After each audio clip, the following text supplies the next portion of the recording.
नमस्कार दर्शक, आप देख रहे हैं जयगांव मिरर्स। प्रस्तुत है आज के मुख्य समाचार।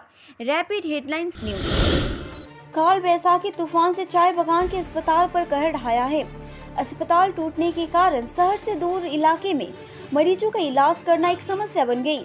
जलपाईगुड़ी शहर के पास डेंगुआझार चाय बागान अस्पताल के ड्राइंग रूम पर आंधी की वजह से एक बड़ा सा पेड़ गिर गया, जिसकी वजह से कमरा पूरी तरह से टूटकर बिखर गया। चाय बागान के कर्मचारी आज सुबह से सफाई में जुटे हुए हैं। हालांकि घटना में कोई जनहानि नहीं हुई है। रात में उस कमरे में कोई नहीं था। चाय बागान स्थित अस्पताल परिसर तूफान में क्षतिग्रस्त होने से मरीजों का इलाज करना मुश्किल हो गया है। घटना के बाद सुबह से पेड़ों को काटकर साफ करने का काम चल रहा है। सिलीगुड़ी शहर में आवारा कुत्तों की संख्या लगातार बढ़ती जा रही है। कुत्तों के साथ छोटी बड़ी दुर्घटना भी हो रही है। सड़क पर चलने वाले कुत्ते कभी हादसे में मारे जाते हैं तो कभी घायल हो जाते हैं। उनकी सूद लेने वाला कोई नहीं है, उन्हें सही इलाज नहीं मिल पाता है। उन बेजुबान जानवरों की शारीरिक समस्याओं को देखते हुए सिलीगुड़ी के दागापुर में एक पैथोलॉजी लैब शुरू की गई है, जहां कुत्तों के एक्सरे से लेकर ब्लड टेस्ट सब कुछ शामिल है। फिलहाल प्रतिदिन करीब 20 से 30 कुत्तों की यहाँ जाँच हो सकती है। पशु प्रेमी और एनिमल हेल्पलाइन सेक्टर की ओर से संस्थापक प्रिया रुद्र ने इस बारे में बताया कि आने वाले दिनों में इसकी संख्या बढ़ जाएगी। आज इस पैथोलॉजी लैब का उद्घाटन किया गया। नव आनंद जागो कार्यक्रम का शुभारंभ मेयर ने किया उद्घाटन। सिलीगुड़ी नगर निगम की ओर से रविवार को शहर के सूर्यसेन पार्क में रविवार सांस्कृतिक कार्यक्रम नव आनंद जागो कार्यक्रम का शुभारंभ किया गया। आज के कार्यक्रम में नृत्य, गीत व कविता पाठ समेत विभिन्न प्रकार के सांस्कृतिक कार्यक्रम पेश किए गए। इस कार्यक्रम का आयोजन हर महीने के पहले और आखिरी रविवार को होता है। आज इस समारोह में सिलीगुड़ी नगर निगम के mayor Gautam Deb, deputy mayor Ranjan Sarkar, chairman Pratul Chakraborty, park and garden के MIC सीता बसु, शिक्षा व संस्कृति विभाग के MIC Shobha Subba, ward number 10 के पार्षद कमल अग्रवाल सहित नगर निगम के विभिन्न अधिकारी उपस्थित थे। ममता बनर्जी रेल मंत्री रहने के दौरान जिन्हें नौकरियां दी थी, उनसे भी पैसे लिए गए या नहीं, इसकी भी CBI जांच होनी चाहिए। दिलीप घोष।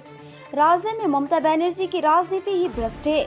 जब वो केंद्रीय रेल मंत्री थी तब उन्होंने नौकरी भी दी थी, इसके एवज में पैसे लिए गए हैं या नहीं, इसकी भी जांच होनी चाहिए। भाजपा के केंद्रीय उपाध्यक्ष दिलीप घोष ने रविवार को जलपाईगुड़ी में बंगाल में बहुचर्चित शिक्षक नियुक्त घोटाले पर बोलते हुए तृणमूल सुप्रीमो ममता बनर्जी पर जमकर हमला बोला।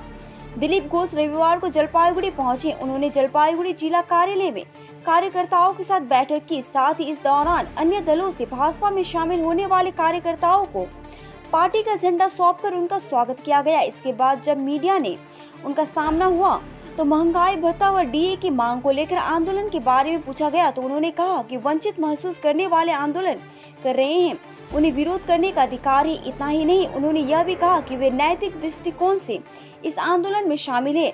दिलीप घोष ने नगरपालिका भर्ती भ्रष्टाचार पर CBI जांच के संदर्भ में कहा कि राज्य में तृणमूल सरकार आने के बाद सभी भर्ती प्रक्रियाओं में भ्रष्टाचार हुआ है। इसके बाद तृणमूल सुप्रीमो को घसीटते हुए कहा कि ममता बनर्जी ने केंद्र में रेल मंत्री रहते हुए भी कई लोगों को नौकरी दी थी, इसीलिए इस बात की जांच होनी चाहिए क्या उस नौकरी को देने में पैसे लिए गए हैं या नहीं। दिलीप घोष ने दावा किया है कि जिन लोगों को उस नौकरी में नियुक्त किया गया था उनमें भ्रष्टाचार था। इस बीच जब तृणमूल नेता राज्य में नौकरियों में भ्रष्टाचार को लेकर CBI के जाल में फंस रहे हैं तो दिलीप घोष ने पार्टी सुप्रीमो पर रेलवे में नौकरी देने का आरोप लगाकर राज्य की राजनीति में कई बहस शुरू कर दी है। फालाकटा ब्लॉक के धनीरामपुर 1 ग्राम पंचायत के 13/8 पार्ट के भाजपा समर्थक 8 परिवार रविवार को तृणमूल में शामिल हो गए। तृणमूल सूत्रों के मुताबिक संबंधित क्षेत्र के 8 परिवार बीजेपी पार्टी छोड़कर तृणमूल कांग्रेस में शामिल हो गए हैं। इस दिन पार्टी का झंडा थामकर नए लोगों का पार्टी में स्वागत किया गया।